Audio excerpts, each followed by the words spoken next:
వి gold trusted gold buyers మీరు తాకట్టు పెట్టిన బంగారాన్ని విడిపించి ఈ రోజు ఉన్న మార్కెట్ ధరకు కొనబడను 7771077720. Welcome to iDream media. So జనరల్గా చలికాలం, వింటర్ సీజన్, శీతాకాలంలో హార్ట్ అటాక్ వచ్చే రిస్క్ అనేది ఎక్కువగా ఉంటుందా? సో హార్ట్ అటాక్ వచ్చే ముందు ఎలాంటి లక్షణాలు కనిపిస్తాయి, ప్రీ సిమ్టమ్స్ అంటే ఏముంటాయి, హార్ట్ అటాక్ అని తెలిసిన వెంటనే ఏం చేయాలి? సో పూర్తి వివరాలు తెలుసుకుందాం. మనతో పాటు ప్రముఖ interventional cardiologist doctor Chanakya Kishore ఉన్నారు ఫ్రమ్ కేర్ హాస్పిటల్, హైటెక్ సిటీ. డాక్టర్ గారు నమస్తే అండి. జనరల్గా ఇది వింటర్ సీజన్ వచ్చిందంటే ఎక్కువగా హార్ట్ అటాక్ రిస్క్ ఉంటుంది అని చెప్తూ ఉంటారు, అవునా డాక్టర్ గారు? వింటర్ సీజన్లో ఏంటంటే కొద్దిమందికి ఈ కొర్నరీ ఆర్టరీస్ స్పాజంలోకి పోవడం, అంటే కొర్నరీ వ్యాసో స్పాజం అంట, అట్లా రావడానికి కొద్దిగా ఆస్కారం ఉంది. బట్ హార్డ్ ఎవిడెన్స్ అని అంటే డెఫినెట్ ట్రయల్స్ మనకి సైన్స్ ఏం చెప్తుంది అంటే there is no seasonal variation for heart attacks. But కొద్ది పేషెంట్స్లో మటుకు హైపర్ సెన్సిటివ్ ఉండే వాళ్ళల్లో ఈ చలిలో స్పాజంలోకి పోయి ఆ కొర్నరీ ఆర్టరీస్ హార్ట్ అటాక్స్ రావడానికి ఛాన్స్ ఉన్నాయి. బట్ లార్జ్ ట్రయల్స్లో మెజారిటీ ఆఫ్ ద సైన్స్ ఏంటి చెప్తుంది అంటే there is no seasonal variation for heart attacks. తెల్లవారుజామున హార్ట్ అటాక్స్ రావడానికి ఎక్కువ ఛాన్స్ ఉంటుంది. ఎందుకంటే యూజువల్గా ఏంటంటే స్లీప్లో ఎర్లీ అవర్స్లో మన స్ట్రెస్ హార్మోన్స్ అంటారు, నారడ్రిలిన్, అడ్రిలిన్, కార్టిజాల్, ఇవన్నీ స్ట్రెస్ హార్మోన్స్, ఇవన్నీ పెరుగుతాయి ఎర్లీ అవర్స్లో. స్ట్రెస్ హార్మోన్స్ పెరిగినప్పుడు ఏమైందంటే ఆటోమేటిక్గా ఈ కొర్నరీ ఆర్టరీస్ ఏదైతే ఉంటాయో బ్లడ్ సప్లై చేసేవి హార్ట్కి, ఇవి స్పాజంలోకి పోతాయి, అంటే నేరో అయిపోతాయి అనమాట. నేరో అయిపోయి లేకపోతే ఆ స్ట్రెస్ వల్ల ఏమైందంటే ఒకసారి ఆల్రెడీ అండర్లైంగ్ వాళ్ళకి ఏమన్నా బ్లాక్ ఉందనుకోండి, ఆ బ్లాక్ ఆ లేయర్ లోపల కొలెస్ట్రాల్ లేయరు ఈ స్ట్రెస్కి ఏమైందంటే సడన్గా రప్చర్ అయిపోద్ది, థిన్ అయిపోయి రప్చర్ అయిపోయి క్లాట్ ఫామ్ అయిపోద్ది. క్లాట్ ఫామ్ అయిపోయినప్పుడు అది 80% 90% అన్న బ్లాక్ కాస్త 100% అయిపోద్ది. క్లాట్ ఫామ్ అయిపోయి కంప్లీట్గా ఆర్టరీని అక్లూడ్ చేస్తుంది. అక్లూడ్ చేయడం వల్ల, క్లోజ్ చేయడం వల్ల ఏమైపోతుందంటే మేజర్ హార్ట్ అటాక్ రావడానికి ఎక్కువ ఛాన్స్ ఉంటుంది. సో కాబట్టి ఎర్లీ అవర్స్లో హార్ట్ అటాక్స్ కామన్గా వస్తాయి. హార్ట్ అటాక్ అని మనకి ఎలా తెలుస్తుంది వచ్చింది హార్ట్ అటాక్ అని? ఇప్పుడు యూజువల్గా ఏంటంటే దేర్ ఆర్ 2 వేరియంట్స్. యాంజైనా అంటారు. చెస్ట్ పెయిన్ అంటే angina MI equivalent to chest pain అనమాట. Chest pain equivalent to major heart attack. So ఈ సిమ్టమటాలజీ ఎట్లా ఉంటే central chest pain, radiated to the back, కొంతమందికి left hand, lower jaw, epigastric discomfort, కొంతమంది gas లాగా అనుకుంటారు, చాలామంది కన్ఫ్యూజ్ అయిపోతారు, అసిడిటీ అనుకుని కన్ఫ్యూజ్ అయిపోతారు. సో ఈ సిమ్టమ్స్ ప్లస్ ప్రాస్ట్రేషన్ అంటారు, అంటే ప్రొఫ్యూజ్ స్వెట్టింగ్ వస్తుంది, స్వెట్టింగ్, కళ్ళు తిరగడం, కొంతమంది కళ్ళు తిరిగి పడిపోతారు. ఈ సిమ్టమ్స్ అన్నీ మామూలుగా మైల్డర్ ఫామ్స్లో వస్తాయి. ఎవరికి హార్ట్ అటాక్ వచ్చే ముందు తక్కువ మోతాదులో, తక్కువ స్థాయిలో వస్తాయి.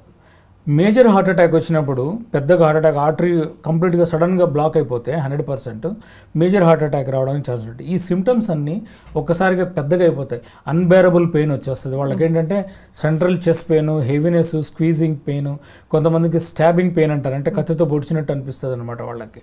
సో అంత అన్బేరబుల్ పెయిన్ వస్తుంది, ప్లస్ ప్రొఫ్యూజ్ స్వెట్టింగ్ వస్తుంది, కొంతమంది కళ్ళు తిరిగి పడిపోతారు. తెలుస్తుందా డాక్టర్ గారు? అంటే మనం ఇంతకు ముందు ఇలాంటి నొప్పిని చూడలేదు అనే ఫీలింగ్ వస్తుందా? ఎస్, చాలా మందికి దే ఫీల్ దట్ డిఫరెన్స్. సడన్గా వాళ్ళకి ఏంటంటే ఇంతవరకు ఎప్పుడు నేను ఫీల్ కాలేదు ఇట్లాంటి పెయిన్, చాలా ఇబ్బంది పెట్టింది, I could not sleep entire night అంటారు, అంటే నైట్లో నిద్రపోలేకపోయాను, అసలు కంప్లీట్గా రెస్ట్లెస్గా ఉన్నాను, చెమటలు వచ్చేసినాయి, ఒళ్ళంతా తడిచిపోయింది, ఇట్లా ఎప్పుడు కాలేదు, నాకు కొద్దిగా ఆయాసం కూడా వచ్చినట్లు అనిపించింది, బ్రీత్ ఆగిపోయినట్టు అనిపించింది అని కూడా అంటారనమాట. సో ఇవన్నీ ఆ టైంలో స్పెసిఫిక్గా తెలుస్తుంది. దీంట్లో ఒక మెడికల్ టర్మ్ ఉందన్నమాట, యాంగర్ ఎనిమై అంటారు.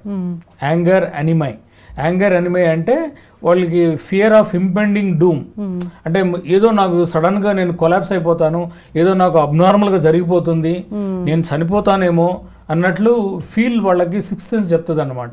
So that is called angor animi అంటారు, ఫియర్ ఆఫ్ ఇంపెండింగ్ డూమ్. ఆ సెన్సేషన్ కూడా వస్తుంది చాలా మందికి హార్ట్ అటాక్ వచ్చిన పేషెంట్. ఆ పెయిన్తో పాటు ఆ పెయిన్ వచ్చినప్పుడు వాళ్ళకి సిక్స్త్ సెన్స్ లాగా చెప్తుంది అనమాట. అది అంత నేను ఇంత భరించలేకపోయినాను, ఈ పెయిన్ ఇంతవరకు ఇట్లాంటిది రాలేదు, నాకు ఏదో అయిపోతుంది, నేను చనిపోతానేమో అన్నట్లు ఫీలింగ్, అంటే ఇంపెండింగ్ డూమ్ అనమాట, కొలాప్స్ అయ్యే ముందు వచ్చే ఫీలింగ్ అనమాట, అట్లా వస్తుంది. ఇక్కడ మధ్యలో చెస్ట్ మధ్యలో నొప్పి వస్తే అది heart attack pain. Central chest pain chest మధ్యలో వస్తే హార్ట్ రిలేటెడ్ పెయిన్ అనే అనుకోవాలి. అట్లా కాకుండా లెఫ్ట్ సైడ్ కానీ రైట్ సైడ్ కానీ రావచ్చు, but most commonly central chest pain వస్తేనే హార్ట్ పెయిన్ కింద లెక్క. ప్లస్ ఈ పెయిన్ రేడియేటింగ్ పెయిన్ ఇక్కడ నుంచి లెఫ్ట్ షోల్డర్ కానీ లెఫ్ట్ ఆర్మ్ కానీ ప్లస్ బ్యాక్ కానీ అప్పర్ బ్యాక్ ఇట్లా రేడియేట్ అయితే అది కూడా హార్ట్ రిలేటెడ్ పెయినే. 99% హార్ట్ రిలేటెడ్ పెయిన్ అనే అనుకోవాలి. డాక్టర్ గారు, ఈ పెయిన్ వచ్చే ముందు అంటే ఒక 1 వీక్ ముందో 10 డేస్ ముందో ఇంకా ఏం లక్షణాలు తెలుస్తాయి? కొద్దిమందికి ఈ మేజర్ హార్ట్ అటాక్ సిమ్టమ్స్ వచ్చే ముందు ఒక ఫ్యూ డేస్ బ్యాక్ కానీ ఫ్యూ వీక్స్ బ్యాక్ కానీ మైల్డ్గా సిమ్టమ్స్ తెలుస్తాయి. వాళ్ళు మినిమల్ ఎక్సర్షన్ చేసినప్పుడు, అన్నం తిని నడిచినప్పుడు, లేదా మెట్లెక్కినప్పుడు, ఏదన్నా బరువు ఎత్తినప్పుడు, నైట్ టైం నిద్రపోయినప్పుడు వాళ్ళకి నిద్ర డిస్టర్బ్ రావడము, మైల్డ్ డిస్కంఫర్ట్ రావడము, ఇవన్నీ కొద్దిగా సిమ్టమ్స్ చూపిస్తారు చాలామందికి. అట్లీస్ట్ ఒక 60 to 70%, only 25 to 30% they present with major heart attack as a first symptom. Okay, so అప్పుడు వెళ్ళి ఈసీజీ తీయించుకుంటే ఎనీ టైం మీకు ఎప్పుడన్నా కానీ డౌట్ వస్తే, ఇట్లాంటి కంప్లైంట్స్ వచ్చినప్పుడు అది తక్కువ సివియారిటీలో రావడం కానీ ఎక్కువ సివియారిటీలో రావడం కానీ వస్తే వెంటనే దగ్గరలో ఉన్న ఈసీజీ హాస్పిటల్ అప్రోచ్ కావడం బెస్ట్. యాక్చువల్గా ఈసీజీ ఈకో లేదనంటే ట్రోపనిన్ ఐ అనేది చేస్తారు. ఆ ట్రోపనిన్ ఐ చేస్తే యూజువల్గా ఏంటంటే mild heart attack major heart attack తెలుస్తుంది. ట్రోపనిన్ ఐ అనేది బ్లడ్ టెస్ట్. బ్లడ్ టెస్ట్ ఎవరైనా చేయించుకోవచ్చా? సిమ్టమ్స్ లేని వాళ్ళకి పెద్ద యూజ్ ఏమి ఉండదు. అది సిమ్టమ్స్ ఉన్న వాళ్ళు చేయించుకుంటేనే యూజ్ అవుతుంది. సిమ్టమ్ ఉండి ఇప్పుడు ఈసీజీ నార్మల్ ఉండి కొంతమందికి ట్రోపనిన్ లెవెల్ ఎలివేట్ అయింది అనుకోండి బ్లడ్లో, అప్పుడు యూ షుడ్ బి కేర్ఫుల్. ఇమీడియట్గా వాళ్ళకి treatment, blood thinners injections, heparin injection, angiogram ఇట్లాంటివి చేయించుకోవడం తప్పనిసరి. కొంతమందికి ట్రోపనిన్ నార్మల్ ఉంటుంది, బట్ ఈసీజీలో చేంజెస్ వస్తాయి, అప్పుడు కూడా వీ షుడ్ బి కేర్ఫుల్. కొంతమంది ఈసీజీ నార్మల్ ఉంటుంది, ట్రోపనిన్ కనబడుతుంది, రేర్గా ఈకోలో ప్రాబ్లం కనపడుతుంది హార్ట్ అటాక్ వచ్చినప్పుడు. అప్పుడు అందుకనే ECG, echo, troponin I, chest pain వచ్చినప్పుడు బేసిక్ థింగ్స్ అనమాట. వెంటనే ఇమీడియట్గా దగ్గరలో ఉన్న హాస్పిటల్కి వెళ్ళి ఈ టెస్టులు చేయించుకొని వీటిల్లో ఏదైనా అబ్నార్మాలిటీ కనపడితే కన్సల్ట్ కార్డియాలజిస్ట్ని కన్సల్ట్ అయితే immediately you can avoid getting a major heart attack. You can take precautions treatment. కానీ మనం కొన్ని చోట్ల వింటాం డాక్టర్ గారు, పెద్ద పెద్ద డాక్టర్లే, అది కూడా కార్డియాలజిస్ట్లే, కార్డియాలజీ హాస్పిటల్లోనే రౌండ్స్లో ఉండగానే హార్ట్ అటాక్ వచ్చి చనిపోవడము. అంటే వాళ్ళకి తెలియదనా ఎట్లాగా? అట్లా చాలా ఇన్సిడెంట్స్ ఉన్నాయండి. డాక్టర్స్ ప్లస్ కార్డియాలజిస్ట్ ఈ ఫ్యూ మంత్స్ బ్యాకే ఒక కార్డియాలజిస్ట్ ఈజ్ జస్ట్ 46 years అంతే, Chennai, is from Gujarat, is a senior cardiologist, is in charge of the department of the cardiology in Gujarat. ఆయన వర్క్ అంతా 6 o'clock అయిపోయింది, ఏదో కొద్దిగా అసిడిటీ లాగా వస్తే ఇమీడియట్లీ ఈవెంట్ క్యాజువాలిటీకి పోయి వర్క్ రౌండ్స్ అంతా అయిపోయిన తర్వాత ఓపీ వర్క్ చూసుకొని క్యాజువాలిటీకి పోయి క్యాజువాలిటీలో ఈసీజీ చేయించుకున్నాడు. ఈసీజీ చేయించుకొని నార్మల్ వచ్చింది, ట్రోపనిన్ ఈకో అన్ని నార్మల్ వచ్చిన తర్వాత మళ్ళీ 1/2 hour 45 minutes అక్కడ వెయిట్ చేసి క్యాజువాలిటీలో మళ్ళీ ఈసీజీ, ట్రోపనిన్ చేయించుకున్నాడు. 2 times నార్మల్ వచ్చాయి ఆయనకి. Echo, ECG 1 hour apart, 45 minutes to 1 hour. 1 hour అంటే అది 1 hour తర్వాత కూడా నార్మల్ వస్తే యూజువల్గా ఆయన ఏదో అసిడిటీ ఇంజెక్షన్ ట్యాబ్లెట్ ఏదో తీసుకొని ఇంటికి వెళ్ళాడు. ఇంటికి వెళ్ళిన తర్వాత 7 o'clock ఏమి వెళ్ళాడు, బట్ 8:30 అగైన్ ఈ డెవలప్డ్ సేమ్ కంప్లైంట్. ఈసారి అక్కడ వాళ్ళ వైఫ్ చూస్తుండగానే నాకేదో మళ్ళీ డిస్కంఫర్ట్ వచ్చేసింది అని చెప్పి ఈ డెవలప్డ్ ప్రొఫ్యూజ్ స్వెట్టింగ్, అంటే సివియర్గా చెమటలు వచ్చేసాయి and immediately collapsed at home. అట్లా జరుగుతుంది. ఇంకా మా ఆయన్ని తీసుకొచ్చి ఎంత సిపిఆర్ చేసినా, క్యాజువాలిటీకి తీసుకొచ్చి సిపిఆర్ చేసినా కూడా ఈ కుడ్ నాట్ సర్వైవ్. చెన్నైలో కూడా ఒక కార్డియాలజిస్ట్ సిటీ సర్జన్ రీసెంట్గా some 53-year-old city surgeon also he died because of general surgeon also he died 3-4 days back. ఇట్లా కాకుండా అసలు ఒక 3-4 years తర్వాత వస్తుందేమో హార్ట్ అటాక్ అని తెలుసుకోవడానికి ఏం టెస్ట్లు ఉండవు? యూజువల్గా ప్రస్తుతానికి ఇప్పుడుకున్న నాలెడ్జ్తో మటుకు రేపు ఏం జరుగుతుందని చెప్పడానికి ఏం టెస్ట్ లేదండి. ఎవరన్నా అట్లా చెప్పినా కూడా అది మిస్కన్సెప్షన్, మిస్గైడింగే అవుతుంది. ఓకే, రాకుండా చేయడానికి ఏదో ఒక ఇంజెక్షన్ వచ్చింది, చాలా మిరాకిల్స్ చేస్తుంది, ఇది ఈ ఇంజెక్షన్ తీసుకుంటే హార్ట్ అటాక్ రాదు అంటున్నారు. ఇప్పుడు ఇవన్నీ ఏంటంటే ఇట్లాంటి డ్రగ్స్ మార్కెట్లో ముందు నుంచి కూడా ఉన్నాయి. ఇప్పుడు ఇవేంటంటే ఇవి కొంతమంది డయాబెటీస్కి యూజ్ చేస్తారు, కొంతమంది ఒబిసిటీ వెయిట్ ఎక్కువ ఉన్న వాళ్ళకి యూజ్ చేస్తారు ఈ డ్రగ్స్. అవి యూజ్ చేయడం వల్ల ఏమంటే హార్ట్ అటాక్స్ కూడా తగ్గాయి వీళ్ళల్లో అని ట్రయల్స్ చూపించాయి. సో అటువంటి వాళ్ళకి అంటే ఓవర్ వెయిట్ ఉన్న వాళ్ళకి, ఒబిసిటీ ఉన్న వాళ్ళకి, ప్లస్ డయాబెటీస్ ఉన్న వాళ్ళకి ఈ డ్రగ్స్ యూజ్ చేయడం వల్ల ఫ్యూచర్లో వీళ్ళకి హార్ట్ అటాక్స్ తగ్గడానికి ఛాన్స్ ఉంది. ప్లస్ ఇంకొకటి ఏంటంటే మామూలుగా హై కొలెస్ట్రాల్ ఉన్న వాళ్ళకి, family history of coronary disease with high cholesterol ఉన్న వాళ్ళకి మనము ఇంక్లీజ్రాన్ అని ఒకటి డ్రగ్, లేటెస్ట్ డ్రగ్ ఇంజెక్షన్, ఈ ఇంజెక్షన్ ఇస్తాం. ఈ ఇంజెక్షన్ కాస్ట్లీ. ఇది యూజ్ చేయడం వల్ల ఏంటంటే కొలెస్ట్రాల్ బాగా తగ్గుద్ది. కొలెస్ట్రాల్ తగ్గడం వల్ల ఎస్పెషల్లీ ఫ్యామిలీ హిస్టరీ ఉన్న వాళ్ళకి ఇది బాగా పనిచేస్తుంది. కొలెస్ట్రాల్ తగ్గడం వల్ల ఏమైందంటే ఆటోమేటిక్గా హార్ట్ అటాక్స్ రావడానికి తగ్గుతుంది అనమాట. ఇది ఇండైరెక్ట్గా ఆ ట్రయల్స్ చెప్పింది. సో నార్మల్ పర్సన్ ఆ ఇంజెక్షన్ తీసుకోవడం వల్ల హార్ట్ అటాక్ రాదు అని ఏం లేదు. అట్లా నార్మల్ పర్సన్స్ తీసుకోకూడదు ఆ ఇంజెక్షన్. అట్లాంటివి ఏం లేవు. హార్ట్ అటాక్ వస్తే వెంటనే ఈ టాబ్లెట్స్ వేసుకోండి. నేను ఒక 3 టాబ్లెట్స్ కూడా చాలా వైరల్ అవుతుంది మెసేజ్. నిజంగా పనిచేస్తాయా? ఆ టాబ్లెట్స్ పేరు ఏంటి? అంటే అదొక కాన్సెప్ట్ ఉంది యాక్చువల్గా. ఇప్పుడు సంబడి ఒక రిమోట్ ప్లేస్లో ఉంటారు, వాళ్ళకి ఏం ఫెసిలిటీస్ ఉండవు, మెడికల్ ఫెసిలిటీస్. ఇమీడియట్గా ఏదైనా చెస్ట్ పెయిన్ వచ్చినప్పుడు అట్లాంటి వాళ్ళకి ఏంటంటే దెర్ ఈస్ ఎ పాలిపిల్ కాన్సెప్ట్ అని ఉంటుంది. దాంట్లో ఆస్పిరిన్ ఉంటుంది, స్టాటిన్ ఉంటుంది, కొలెస్ట్రాల్ రెడ్యూసింగ్ మెడికేషన్, ఇంకొకటి బీటా బ్లాకర్ అని ఉంటుంది అనమాట. ఇట్లాంటిది పాలిపిల్ థెరపీ అని ఉంటుంది. అదనే టాబ్లెట్ వేసుకుంటే ఏమైందనంటే ఇకోస్ప్రిన్ అనేది బ్లడ్ థిన్నర్. ఈ బ్లడ్ థిన్నర్ వల్ల ఏమైందనంటే ఏదైనా క్లాట్ ఫామ్ అయ్యింది, అప్పుడే క్లాట్ ఫామ్ అవుతుంది అనుకోండి, ఆ ఫామ్ కంప్లీట్ కాకుండా ఆపుద్ది. కంప్లీట్గా బ్లడ్ థిన్నర్ కంప్లీట్గా బ్లాక్ చేయకుండా ఓకే 98% క్లాట్ అయినా 1% బ్లడ్ సర్క్యులేషన్ మనకి జరిగినా కూడా మేజర్ హార్ట్ అటాక్ నుంచి బయటపడడానికి అనేది ఒక concept. But trials have not shown, studies మన సైన్స్ ఇప్పటివరకు ఎక్కడ ప్రూవ్ చేయలే అట్లాంటిది తీసుకున్నంత మరి. Plus most of the time వాళ్ళకి తెలియదు అది హార్ట్ అటాక్ కాదో తెలియదు. ముందు కన్ఫర్మ్ చేయాలి కదా ఎవరన్నా ఈ పెయిన్, కన్సర్న్ పెయిన్ అనేది హార్ట్ అటాక్ కాదని. కానీ లిమిటెడ్ డోసెస్లో తీసుకోవడం వల్ల నార్మల్ హెల్దీ అడల్ట్కి ఈ ఆస్పిరిన్ అనేది, క్లోబిడోగ్రెల్, స్టాటిన్, బీటా బ్లాకరు ఇవి తీసుకోవడం వల్ల పెద్ద మేజర్ సైడ్ ఎఫెక్ట్స్ ఏం రావు ఇనిషియల్ ఒక టాబ్లెట్ వల్ల. సో అందుకని ఏంటంటే that is one concept. Probably if you are going for a trekking with some age 60+ age group, మీకు బ్యాక్గ్రౌండ్ హిస్టరీ ఆఫ్ స్మోకింగ్ కానీ, లేకపోతే ఫ్యామిలీ హిస్టరీ కానీ, డయాబెటీస్ కానీ, ఇట్లాంటి హై కొలెస్ట్రాల్ కానీ హిస్టరీ ఉంది కానీ ఇప్పటివరకు ఏం సిమ్టమ్స్ రాలేదు, మీరు ఏదైనా ట్రెక్కింగ్కి వెళ్తున్నారు, కొంచెం హై ఆల్టిట్యూడ్కి వెళ్తున్నారు, ఎక్కువ స్ట్రెన్యూస్ యాక్టివిటీకి వెళ్తున్నారు అన్నప్పుడు ఇట్లాంటి దగ్గర పెట్టుకోవడము. ఇంకొకటి సార్బిట్రేట్ అనే ట్యాబ్లెట్ 4 కింద పెట్టుకునేది, ఇటువంటి పెట్టుకోవడం వల్ల నష్టమేం లేదు.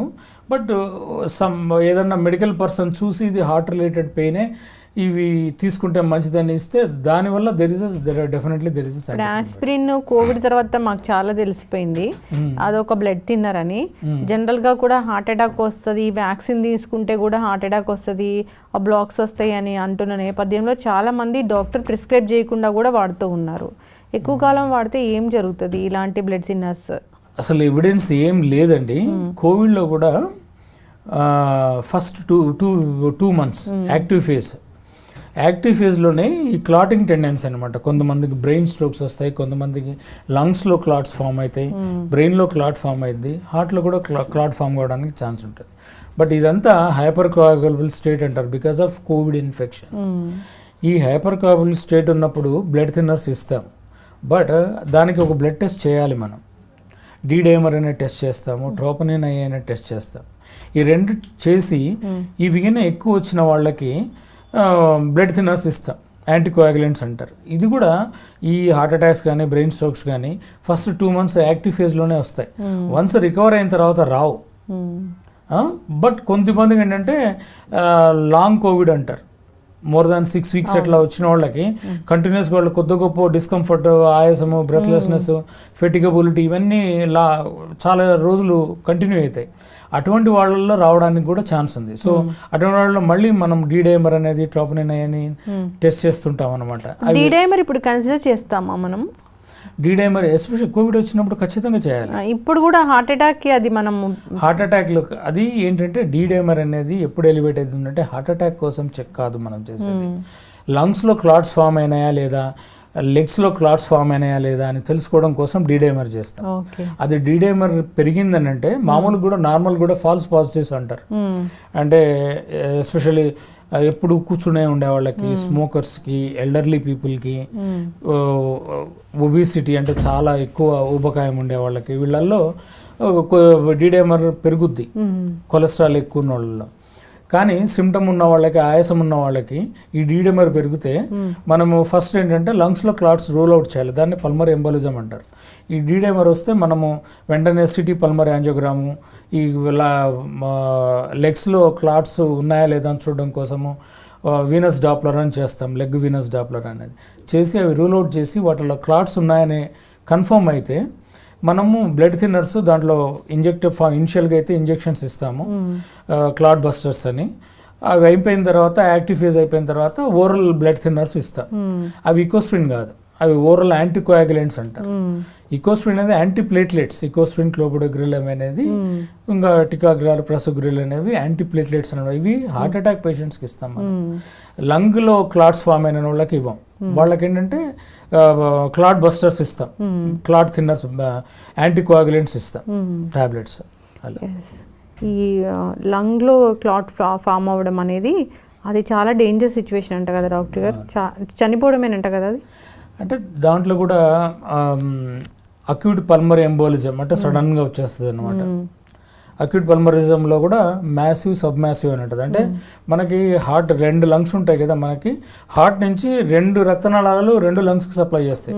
పల్మర్ artery, main pulmonary artery branches 2 లంగ్స్కి సప్లై చేస్తాయి అనమాట. ఇప్పుడు ఆ మెయిన్ పల్మరీ ట్రంక్ అంటారు. ఇక్కడికైనా క్లాట్ ఫామ్ అయింది అనుకోండి, అది బ్లాక్ అయింది అనుకోండి, మ్యాసివ్ పల్మరీ ఎంబోలిజం వస్తుంది. అప్పుడు సడన్గా కొలాప్స్ అయిపోతారు వాళ్ళు. మ్యాసివ్ సివియర్ బ్రెత్లెస్నెస్ వచ్చేసి, ఆయాసం వచ్చేసి, బీపీ డౌన్ అయిపోయి సింకోప్ వచ్చి కొలాప్స్ అయిపోతారు. అటువంటి వాళ్ళు ఇమ్మీడియట్ మెడికల్ అటెన్షన్ తీసుకోకపోతే, అంటే క్లాట్ బస్టర్ ఇంజెక్షన్, మనము టెనెక్టప్లేజన్ ఇంజెక్షన్, రెటెప్లేజన్ ఇంజెక్షన్, ఆల్టప్లేజన్ ఇంజెక్షన్స్ ఉంటాయి అన్నమాట, క్లాట్ డిజాల్వింగ్ మెడికేషన్. అవి ఇస్తే మెజారిటీ రికవర్ అవుతారు. అట్లా కాకుండా ఆ యాక్టివ్ ఫేజ్లో, వాళ్ళు కొలాప్స్ అయిన ఫేజ్లో మెడికల్ ఫెసిలిటీ ఇమ్మీడియట్గా చేయలేకపోతే చనిపోవడానికి ఎక్కువ ఛాన్స్ ఉంటుంది. ఎందుకంటే బీపీ ఫాల్ అయిపోద్ది, వాళ్ళు అన్కాన్షియస్ అయిపోతారు. ఈ పల్మనరీ ఎంబోలిజం ఎవరిలో వస్తుంది అసలు? పల్మరీ ఎంబోలిజం కామన్గా వచ్చేది ఎవరికంటే హాస్పిటల్లో ఎక్కువ రోజులు బెడ్ రెడెన్ అయి ఉంటారు కదా, వాళ్ళలో లెగ్స్లో క్లాట్స్ ఫామ్ అయ్యి అవి లెగ్స్ నుంచి లంగ్స్కి వెళ్తాయి.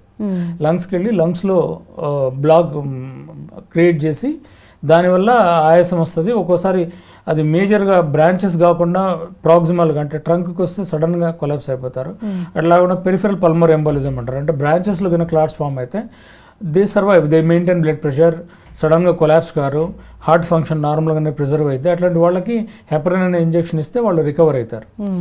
అటువంటి వాళ్ళు ప్లస్ స్మోకర్స్, యాక్టివిటీ లేని వాళ్ళు, అంటే ఎప్పుడు కూర్చొని ఉంటారు అవర్స్ టుగెదర్, ప్లస్ ఫ్రీక్వెంట్గా ఎయిర్ ట్రావెల్ చేసేవాళ్ళు, వాళ్ళు కూడా ఒక అవర్స్ టుగెదర్ కంటిన్యూస్ ఉండే లాంగ్ జర్నీస్ చేసేవాళ్ళు, ఎయిర్ ఫ్లైట్ జర్నీస్ చేసేవాళ్ళు, స్మోకర్స్, ప్లస్ ఎక్సర్సైజ్ లేని వాళ్ళు, క్యాన్సర్ పేషెంట్స్, వీళ్ళందరికీ లంగ్స్లో క్లాట్స్ ఫామ్ కావడానికి, లెగ్స్లో క్లాట్స్ ఫామ్ కావడానికి ఎక్కువ ఛాన్స్ ఉంటుంది, పల్మరీ ఎంబోలిజం రావడానికి ఛాన్స్ ఉంటుంది. డెలివరీ తర్వాత కూడా వస్తుందా?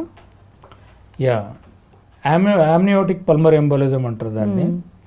అది రేర్ యాక్చువల్గా, but rarely you can see amniotic pulmonary embolism అని. లేకపోతే ఏదైనా మేజర్, ఇప్పుడు రోడ్ యాక్సిడెంట్స్ చూస్తుంటాం మనం, రోడ్ యాక్సిడెంట్స్లో కూడా ఈ మేజర్ లెగ్స్ ఫ్రాక్చర్స్, వాటిల్లో ఫీమర్ అంటారు, మేజర్ బోన్ ఫ్రాక్చర్స్ వస్తే వాటిలో ఉన్న ఫ్యాట్ ఉంటుంది, బోన్స్లో ఫ్యాట్ ఉంటుంది, ఆ ఫ్యాట్ బ్లడ్లో వీన్స్లోకి బ్లడ్లో కలిసిపోయి లంగ్స్కి వెళ్ళిపోద్ది, ఫ్యాట్ ఎంబోలిజం అంటారు.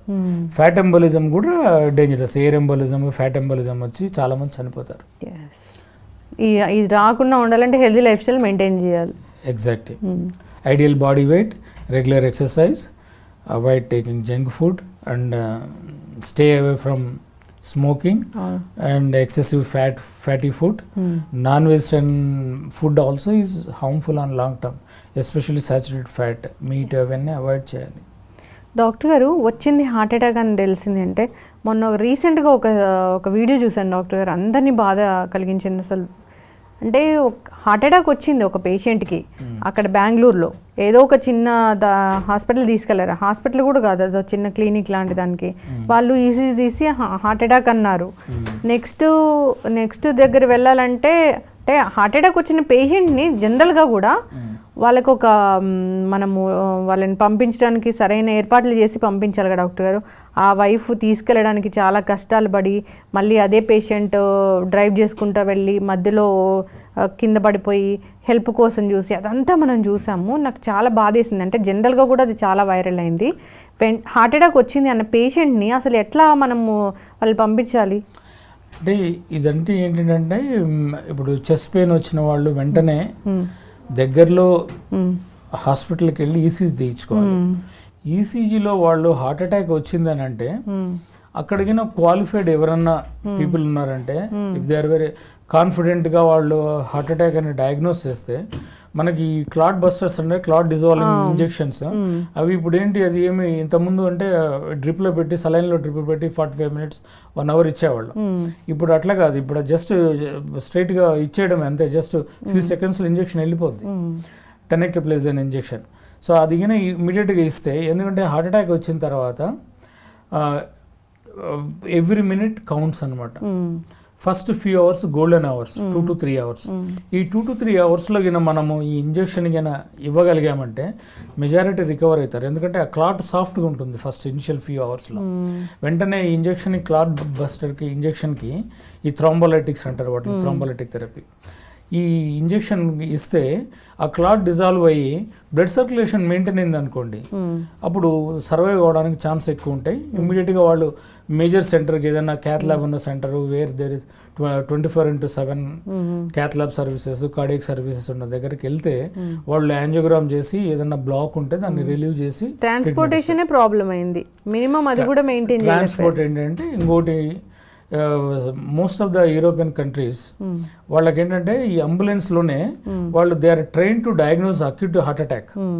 ఈసీజీలో పెట్టంగానే ఈసీజీ తీస్తారు, హార్ట్ అటాక్ అని తెలియంగానే వాళ్ళ టెనెక్టోప్లేజ్ ఇంజెక్షన్, రెటోప్లేజ్ ఇంజెక్షన్ ఆ అంబులెన్స్లోనే ఇస్తారు.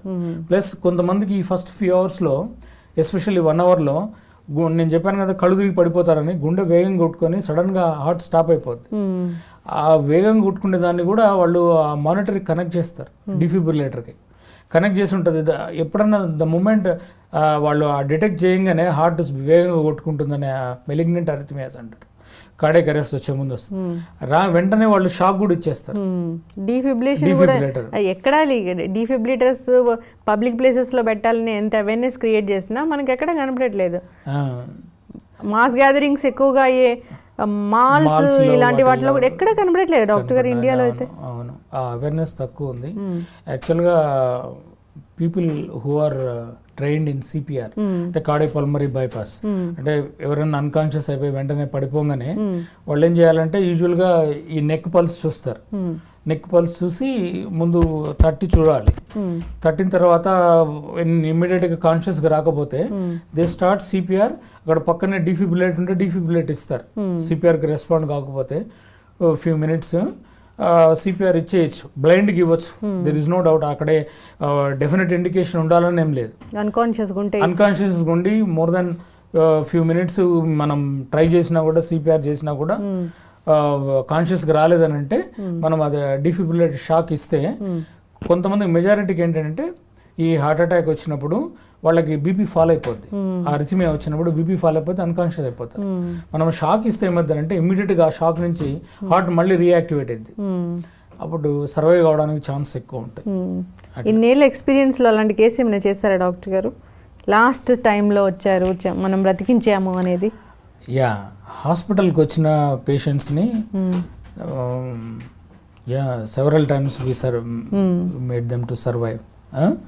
వాళ్ళకి మేమే సిపిఆర్ చేసి అన్కాన్షియస్గా వచ్చిన పేషెంట్స్ని ఇది 25, 30, 31 అట్లా కానిస్టేబుల్స్, ఇన్నోసెంట్ బై స్టాండర్డ్స్ వాళ్ళు సిపిఆర్ చేసి తీసుకొచ్చి there was no pulse, no BP, patient was totally unconscious. అట్లాంటి వాళ్ళని సిపిఆర్ చేసి బట్ విట్నెస్డ్ కానీ అన్విట్నెస్డ్ అంటే చూసినప్పుడు కళ్ళు తిరిగి పడిపోయి వాళ్ళు సిపిఆర్ చేసి వెంటనే తీసుకొస్తే వాళ్ళకి సర్వైవల్ రేట్ ఎక్కువ ఉంటుంది. విట్నెస్డ్ అంటే వాళ్ళు ఎంతసేపు అయిందో కళ్ళు తిరిగి పడిపోయిందో మనకు తెలియదు. అట్లా పడిపోయి ఉంటాడు, చూసి దారిన పోయే వాళ్ళు చూసి అతన్ని పేషెంట్ తీసుకొచ్చి హాస్పిటల్లో అప్పుడైనా సిపిఆర్ చేస్తాం. సిపిఆర్ చేసి వాళ్ళకేంటంటే హార్ట్ రికవర్ అయినా కూడా బ్రెయిన్ రికవర్ అయిద్దా లేదనేది పెద్ద క్వశ్చన్ మార్క్. ఎందుకంటే బ్రెయిన్కి గిన blood circulation more than 3 to 5 minutes గిన ఆగిపోయిందంటే న్యూరాన్స్ చనిపోతాయి, డెడ్ అయిపోతాయి. బ్రెయిన్ డెడ్ అయిపోయిన తర్వాత హార్ట్ రికవర్ అయినా కూడా చాలామంది పర్సిస్టెంట్ వేస్టేజ్ స్టేట్కి పోతారో వాళ్ళు ఎప్పుడు రికవర్ అవుతారు లేదని చెప్పడం వాళ్ళు ఎనీ ఎవిడెన్స్. అందుకని అంటే ఇమీడియట్గా ఇన్నోసెంట్ బై స్టాండర్స్ కూడా వాళ్ళు కూడా సిపిఆర్ అనేది నేర్చుకుంటే కామన్ పీపుల్ కూడా వాళ్ళు ఇమీడియట్గా సిపిఆర్ చేసి వాళ్ళని తీసుకురాగలిగితే వాళ్ళకి ఇమీడియట్గా మనం ఇంటిబేట్ చేసి సిపిఆర్ చేసి ఈసీజీలో హార్ట్ అటాక్ ఎవిడెన్స్ ఉంటే అట్లా మేము చాలాసార్లు నేనే సిపిఆర్ చేసుకుంటే క్యాథ్లాబ్ తీసుకుపోయి యాంజియోగ్రామ్ చేసి హార్ట్ బ్లాక్ ఉంటే రిలీవ్ చేసి స్టెంట్ చేసి అటువంటి పేషెంట్స్ ఐ రిమెంబర్ అట్లీస్ట్ ఒక half a dozen of people still they are surviving even after 15 years. Covid తర్వాత ఈ కరోనా వ్యాక్సిన్ వేసుకున్న తర్వాత హార్ట్ అటాక్స్ పెరిగాయా? ఇది యాక్చువల్గా దెర్ ఈజ్ నో సైన్స్ అండి దీంట్లో, ఇది మిస్కన్సెప్షన్. కోవిడ్ వ్యాక్సిన్ వేసుకున్న తర్వాత ఎస్పెషల్లీ ఎంఆర్ఎన్ఏ వ్యాక్సిన్స్ వేసుకుంటే ఏమైందంటే కొంచెం ఇన్ఫ్లమేషన్ క్రియేట్ అయ్యింది అక్కడ వ్యాక్సిన్ వేసుకున్న చోట.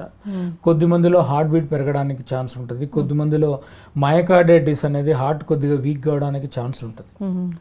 బట్ హార్ట్ అటాక్స్ రావడం అనేది ఎక్కడ ప్రూవ్ కాలే ఇంతవరకు. వాళ్ళకేంటంటే అసోసియేటెడ్ వేరియస్ ఫ్యాక్టర్స్ ఉంటాయి. ఆల్రెడీ కోవిడ్ తీసుకున్న వాళ్ళు, కోవిడ్ వచ్చిన వాళ్ళు వ్యాక్సిన్ తీసుకోవచ్చు కదా, అటువంటి వాళ్ళకి రావడానికి ఛాన్స్ ఉంది. అంతేగాని యాక్టివ్ ఫేజ్ లో ఉన్న వాళ్ళు నేను చెప్పేది ఉన్నప్పుడు ఇప్పుడు వాళ్ళు చెప్పరు, చాలా మంది రివీల్ చేయరు, నాకేం రాలేదు ఏం తెలియదు అని అంటారు. కోవిడ్ చాలా మందిలో సైలెంట్ కూడా ఉంటుంది. ఏంటంటే నాన్ స్పెసిఫిక్ కంప్లైంట్స్ ఉంటాయి, వాళ్ళకి ఐడెంటిఫై చేసుకోలేరు, మెడికల్ అటెన్షన్ తీసుకోరు. సో వాళ్ళు సబ్సిక్వెంట్ గా కోవిడ్ వ్యాక్సిన్ వేసుకుంటారు ఆ యాక్టివ్ ఫేజ్ లో. వాళ్ళకి ఇమ్యూనోసప్రెసెంట్ ఎల్డర్లీ పీపుల్ వీళ్ళకి ఏంటంటే ఇమ్యూనిటీ చాలా తక్కువ ఉంటుంది. సో ఈ యాక్టివ్ ఫేజ్లో ఆల్రెడీ ఇమ్యూన్ తక్కువ ఉన్న ఫేజ్లో వాళ్ళు ఈ కోవిడ్ ఇన్ఫ్లమేషన్ కంటిన్యూ అవుతున్నప్పుడు వ్యాక్సిన్ వేసుకుంటే అటువంటి వాళ్ళకి ఏదైనా ప్రిస్క్రైబ్ కావడానికి ఛాన్స్ ఉంది. అంతేగాని వ్యాక్సిన్ పర్సే క్లియర్గా వాళ్ళు ఇప్పుడు కోవిడ్ వచ్చి కూడా మనకి 2-3 years అయిపోయింది కదా. So there is enough data, enough people who have taken vaccine and they followed up for 2 years or 3 years whatever. ఎవరికి మేజర్ హార్ట్ అటాక్స్ వచ్చినట్లు కానీ మేజర్ స్ట్రోక్స్ వచ్చినట్లు కానీ ఎవిడెన్స్ ఏం లేదు. వితౌట్ ఎనీ ఎవిడెన్స్ అంటే ఇప్పుడు మనకి వేరే మెడికల్ ఫ్యాక్టర్స్ ఏం రిస్క్ ఫ్యాక్టర్స్ లేకుండా ఓన్లీ కోవిడ్ వ్యాక్సిన్ ప్రీవియస్గా అంతా క్వైట్ హెల్దీ పర్సన్ వ్యాక్సినేషన్ తీసుకున్న తర్వాత ఇట్లా వచ్చినట్లు ఎక్కడ ఎవిడెన్స్ ఏం లేదు. అయితే డాక్టర్ గారు, ఇప్పుడు హార్ట్ అటాక్ వచ్చిన 1 hour లోపు హాస్పిటల్కి వెళ్ళిపోవాలా? అంటే జనరల్గా పక్కన ఉంటే పక్కనే హార్ట్ అటాక్ రాగానే ఇమీడియట్గా మెడికల్ అటెన్షన్ అయితే తీసుకోవాలి. గోల్డెన్ పీరియడ్ అంటే 1 hour 2 to 3 hours golden hour. ఎందుకంటే మయోకార్డియం ఇప్పుడు బ్లడ్ సర్క్యులేషన్ ఆగిపోగానే స్లోగా అది వీక్ అవుతుంది. మయోకార్డియం పంపింగ్ చేంబర్ కదా, హార్ట్ అంటే it's like A pumping chamber, muscle pump చేస్తూ ఉంటుంది, శరీరానికి అంతా బ్లడ్ సప్లై చేస్తుంది. ఈ బ్లడ్ వెజల్ ఏదైతే ఆగిపోయిందో ఆ ఏరియా స్లోగా వీక్ అయిపోద్ది. ముందు ఇనిషియల్ ఫేజ్లో ఇరిటబుల్ అయిపోద్ది, వెంటనే సడన్గా బ్లడ్ సర్కిల్ ఆగిపోగానే ఇరిటబుల్ అయిపోయి వెంటిలేటర్ అరిథమియాస్ వస్తాయి. అందుకని చెప్పాను సడన్గా కళ్ళు తిరిగి పడిపోతారు, కార్డియాక్ అరెస్ట్ అయింది ఫస్ట్ 1 hourలో, మెలిగ్నెంట్ అరిథమియాస్ వస్తాయండి. అట్లా రాలేదనుకోండి ఈ మయోకార్డియం మనం వెంటనే థ్రోంబోలైటిక్ ఇంజెక్షన్ ఇవ్వడం కానీ లేకపోతే యాంజియోగ్రామ్ చేసి ఆ బ్లాక్ని రిలీవ్ చేసి స్టెంట్ వేస్తే వీక్ అవుతున్న హార్ట్ వెంటనే రికవర్ అయింది. కానీ 4 to 6 అవర్స్ తర్వాత స్లోగా పర్మనెంట్ డ్యామేజ్ అయిపోద్ది, నెక్రోజ్ అయిపోద్ది, మజిల్ అంతా డెడ్ అయిపోద్ది. అంటే సన్నగా నెక్రోటిక్ టిష్యూ ఏంటంటే అది ఒకసారి పర్మనెంట్ డ్యామేజ్ అయిన తర్వాత మనం బ్లడ్ సర్క్యులేషన్ రిస్టోర్ చేసిన తర్వాత చేసినా కానీ మజిల్ రికవర్ కాదు. ఎట్లయితే చెట్టు చనిపోయిన తర్వాత మనం నీళ్ళు వేస్తే ఎట్లా చెట్టు అయితే రికవర్ కాదు, సిమిలర్గా చెట్టు ఎండిపోయిన తర్వాత నీళ్ళు వేస్తే రికవర్ కాదు, ఎట్లా దానికి జీవం రాదు, ఇక్కడ కూడా అంతే. మజిల్ ఒకసారి డెడ్ అయిన తర్వాత మనం స్టెంట్ వేసినా కూడా, ఇంజెక్షన్స్ ఇచ్చినా, ఏం చేసినా కూడా రికవర్ గారు. ప్లస్ వాళ్ళకి ఏంటంటే కాంప్లికేషన్స్ వస్తాయి, హార్ట్ ఫెయిల్యూర్ కావడము, బీపీ డౌన్ కావడము, మళ్ళీ అరిథమియాస్, సెకండరీ అరిథమియాస్ అంటారు, దానివల్ల ప్రాణాపాయం రావడం, సడన్ కార్డియాక్ అరెస్ట్ రావడం, ఇవన్నీ జరుగుతుంది. ఒకసారి స్టెంట్ వేసాక మళ్ళీ హార్ట్ అటాక్ వచ్చే అవకాశం ఉంటుందా? డెఫినెట్గా మేడం. ఒకసారి హార్ట్ పేషెంట్ అంటే లైఫ్ టైం హార్ట్ పేషెంటే. ఒకసారి హార్ట్ అటాక్ వచ్చింది, నేను వెంటనే 1 అవర్లో వెళ్ళిపోయాను, డాక్టర్ గారు స్టెంట్ వేశారు, మంచి రిజల్ట్ వచ్చింది, నా హార్ట్ నార్మల్గా ఉంది, ఇప్పుడు నేను అన్నీ తినొచ్చు, తిరగచ్చు, నేను అన్ని బ్యాడ్ హ్యాబిట్స్, నా లైఫ్ స్టైల్ ఇష్టం అట్లా అనడానికి లేదు. ఒకసారి మీకు ఆ ససెప్టబిలిటీ వచ్చిందని లెక్క, మీ బ్లడ్ వెజల్స్కి హార్ట్ అటాక్ వచ్చే ఆ టెండెన్సీ ఉందన్నట్టు. ఒకసారి మీరు టైంకి పోయి మీరు స్టెంట్ వేయించుకున్న వెంటనే హార్ట్ మజిల్ వీక్ కాదు, రికవర్ అవుతారు చాలామంది. కొద్దిగా మైల్డ్ వీక్నెస్ ఉన్న తర్వాత 4 to 6 వీక్స్లో హార్ట్ నార్మల్ అయిపోద్ది. నార్మల్ అయిపోయి స్లోగా medications lifetime blood thinner వాడుకుంటుండాలి. ప్లస్ హెల్దీ లైఫ్ స్టైల్ అనేది లైఫ్ టైం పాటించాలి. లేకపోతే ఏంటంటే వీళ్ళకి మళ్ళీ అక్కడ స్టెంట్ బాగుండొచ్చు, స్టెంట్లో కూడా ఒక్కోసారి మళ్ళీ క్లాట్ ఫామ్ కావచ్చు 4-5 ఇయర్స్ తర్వాత, 10 ఇయర్స్ తర్వాత, లేదంటే వేరే బ్లడ్ వెజల్స్లో ఎక్కడన్నా కొత్త ఏరియాస్లో కూడా బ్లాక్స్ రావడానికి ఛాన్స్ ఉంది హెల్దీ లైఫ్ స్టైల్ పాటించకపోతే. ఇప్పుడు 20-25 ఇయర్స్ ఆఫ్ ఏజ్లోనే హార్ట్ అటాక్ వస్తున్న నేపథ్యంలో రాకుండా జాగ్రత్తలు అంటే మీరు ఏం చెప్తారు డాక్టర్ గారు? మనకి ఇండియాలో ఎస్పెషల్లీ ఈ Indian subcontinent, South Asian రీజన్లో heart attacks compare to western people, అంటే అమెరికా కానీ యూరోప్ కానీ వాళ్ళతో కంపేర్ చేస్తే మనకు ఒక డికేడ్ ఎర్లీగా వస్తాయి హార్ట్ అటాక్స్, హార్ట్ ప్రాబ్లమ్స్ కూడా. సో అంటే వాళ్ళకి 40+ హార్ట్ అటాక్స్ వస్తాయి, మనకు 30+ వస్తాయి, 25-30 కూడా. యాజ్ ఎర్లీ నేను చూసిన పేషెంట్ అయితే 21 కూడా మేజర్ హార్ట్ అటాక్తో వచ్చారు. సో ఇటువంటి వాళ్ళకి ఏంటంటే ఫస్ట్ వాళ్ళకి మోర్ ఇంపార్టెంట్ ఏంటంటే ఫ్యామిలీ హిస్టరీ ఉందా లేదో చూసుకోవాలి. ఫ్యామిలీలో వాళ్ళ పెద్దవాళ్ళల్లో ఫాదర్కి 65 ఇయర్స్ లోపల, మదర్కి 65 ఇయర్స్ లోపల, ఫాదర్కి 55 ఇయర్స్ లోపలగిన హార్ట్ అటాక్ వస్తే వీళ్ళ పిల్లలకి 30 ఇయర్స్ లోపల హార్ట్ అటాక్స్, హార్ట్ ప్రాబ్లమ్స్ రావడానికి ఛాన్సెస్ ఉంటాయి. అటువంటి వాళ్ళు ఏంటంటే లేట్ అడల్ట్హుడ్ అంటే 20+, వీళ్ళంతా హెల్దీ లైఫ్ స్టైల్ పాటించడం, అంటే ఒబిసిటీకి రాకుండా చూసుకోవాలి, హై ఫ్యాటీ ఫుడ్ తినకూడదు, జంక్ ఫుడ్ తినడం అలవాటు చేసుకోకూడదు, అవాయిడ్ చేసుకోవాలి. రెగ్యులర్ ఫిజికల్ యాక్టివిటీ అనేది చాలా ఇంపార్టెంట్. ప్లస్ ప్రొలాంగ్డ్ అవర్స్ కూర్చొని ల్యాప్టాప్ ముందో లేకపోతే ఇంకొక యాక్టివిటీ కంటిన్యూస్గా 3 అవర్స్ కంటే ఎక్కువ కూర్చోకూడదు. 3 అవర్స్ కూర్చున్నారంటే అట్లీస్ట్ 10 to 15 minutes నడవాలి. నడుస్తేనే అప్పుడు సర్క్యులేషన్ కొద్దిగా స్మూత్గా అయింది. Plus any given day you should find at least 30 minutes of speed walking. అంటే 30 minutes స్పీడ్ వాక్ చేస్తే ప్లస్ లిమిటెడ్గా తినాలి. ఏది ఎక్సెసివ్గా బింజ్ ఈటింగ్ అనేది చేయకూడదు. అది వెజిటేరియన్ అయినా నాన్ వెజిటేరియన్ అయినా బింజ్ ఈటింగ్ అనేది అవాయిడ్ చేసుకోవాలి. Non vegetarians especially saturated fat avoid చేసుకోవాలి. సాచురేటెడ్ ఫ్యాట్ అంటే ఈ మీట్ ఇవన్నీ ఉంటాయి కదా, రెడ్ మీట్, వీటిల్లో సాచురేటెడ్ ఫ్యాట్ కంటెంట్ ఎక్కువ ఉంటుంది. సో అవి అవాయిడ్ చేసుకోవాలి. ప్లస్ పీరియాడిక్ చెకప్స్ ఇది very important. BP, sugar, cholesterol ఇవన్నీ పీరియాడిక్గా చెకప్ చేసుకోవడం. ఏం డౌట్ వచ్చినా కూడా ఏదైనా చెస్ట్ పెయిన్, ఇప్పుడు ఫ్యామిలీలో పెద్దవాళ్ళకు ఉంది, ఫ్యామిలీలో హై కొలెస్ట్రాల్ ఉంది, సడన్ కార్డియాక్ డెత్ ఉంది, ఎవరన్నా పెద్దవాళ్ళు కొంతమంది సడన్గా చనిపోతారు, వాళ్ళకి ఏం రీజన్ ఉందో తెలియదు. అటువంటి వాళ్ళకి వచ్చిన వాళ్ళకి పిల్లలకి వాళ్ళు జాగ్రత్తగా ఉండాలి. సో వాళ్ళు ఎవాల్యుయేషన్ కంప్లీట్ థరో చెకప్ చేయించుకోవాలి. కొంతమందికి పుట్టుకతో వచ్చేది అరిథమియాస్ అనే ప్రాబ్లం ఉంటుంది, కొంతమందికి బ్లాక్స్ ప్రాబ్లం ఉంటుంది కొలెస్ట్రాల్ వల్ల, కొంతమందికి మయోపతి అంటారు. ఈ కార్డియోమయోపతి అవి 20 years 30 years తర్వాత మేనిఫెస్ట్ అవుతాయి. అవి అడ్వాన్స్ స్టేజ్ వచ్చినప్పుడు సడన్గా చనిపోతారు వాళ్ళు. ఏదన్నా హెవీ ఎగ్జర్షన్ చేసినప్పుడు, పరిగెత్తినప్పుడు, క్లైమ్ చేసినప్పుడు, కొంతమంది మరీ నడిచినప్పుడే సడన్గా కొలాప్స్ అయిపోతారు. సో ఈ మయోపతీస్ ఉన్నాయా, ఇవన్నీ ఎవాల్యుయేట్ చేయించుకోవాలి. అట్లా పెద్దవాళ్ళు ఎవరైనా సడన్గా చనిపోతే, ప్లస్ సిబ్లింగ్స్లో బ్రదర్ సిస్టర్ కానీ ఎవరైనా చనిపోతే వీళ్ళకి సిమిలర్ ప్రాబ్లం రావడానికి వాళ్ళ బ్రదర్స్కి సిస్టర్స్కి ఎక్కువ ఛాన్స్ ఉంటుంది సిబ్లింగ్స్లో వస్తే. అటువంటి వాళ్ళు ఇంకా జాగ్రత్తగా ఉండాలి. సో ఈ 20 years నుంచే స్టార్ట్ చేయాలి ఈ పీరియాడిక్ చెకప్లు, ఈ హెల్త్ చెకప్స్ ఇవన్నీ చేసుకుంటూ ఉండాలి. వాకింగ్ చేసేటప్పుడు ఆయాసంగా ఉంటే కూడా అది హార్ట్ అటాక్ ఒక ముందు ప్రీ సిమ్టమేనా? యా, హార్ట్ ప్రాబ్లం అనేది మామూలుగా హార్ట్ అటాక్ అంటే చెస్ట్ పెయిన్ అనే అనుకుంటాము, కానీ చెస్ట్ పెయిన్ అనేది వన్ ఆఫ్ ద కాంపోనెంట్ అనమాట. ఈ యాంజైనా అనేది హార్ట్ అటాక్ వచ్చే ముందు వచ్చే కంప్లైంట్స్లో చెస్ట్ పెయిన్ అనేది ఒక సిమ్టమ్, ఒక కంప్లైంట్ అంతే. కొద్దిమందికి ఆయాసం వస్తుంది మీరు అన్నట్టు, కొంతమందికి అసిడిటీ ప్రాబ్లం వస్తుంది, కొంతమందికి ఓన్లీ స్వెట్టింగ్ వస్తుంది, నడుస్తారు ఏం రీజన్ ఉండదు కానీ స్వెట్ చెమటలు వచ్చేస్తాయి. కొంతమందికి కళ్ళు తిరిగినట్లు ఉంటుంది, కొంతమంది కళ్ళు తిరిగి పడిపోతారు కూడా స్పీడ్గా నడిచేవాళ్ళు, సడన్గా ఉన్నట్టుండి ఏం రీజన్ ఉండదు. ఇటువంటి వాళ్ళకు కూడా జాగ్రత్త పడాలి. ఇమీడియట్గా చెకప్, ఏదైనా హెల్త్ చెకప్, కార్డియక్ చెకప్ చేసుకొని జాగ్రత్త పడాలి. ఎస్, చక్కటి ఇన్ఫర్మేషన్ డాక్టర్ గారు. మరిన్ని వీడియోస్ చేద్దాము, సిరీస్ కంటిన్యూ చేద్దాము. మీరు చెప్పిన జాగ్రత్తలు అందరూ పాటించాల్సిందే. సో హార్ట్ అటాక్ రాకుండా చేసే మందులు అంటే ఏం లేవు, మన లైఫ్ స్టైల్లో చేంజ్ చేసుకోవాల్సిందే ఖచ్చితంగా. Prevention is better than cure. నొప్పి వచ్చింది అంటే అది గ్యాస్ నొప్ప, గుండె నొప్ప అని మనమే దాన్ని డిటెక్ట్ చేసుకునే బదులు డాక్టర్ దగ్గరికి వెళ్తే వాళ్ళు చెప్తారు అసలు ఏంటి అనేది. అది గ్యాస్ నొప్పి అయితే నో ఇష్యూ, గుండె నొప్పి అయితే సరైన ట్రీట్మెంట్ అనేది జరుగుతుంది సరైన అవర్స్లో. సో భయపడకుండా ఉండాలి.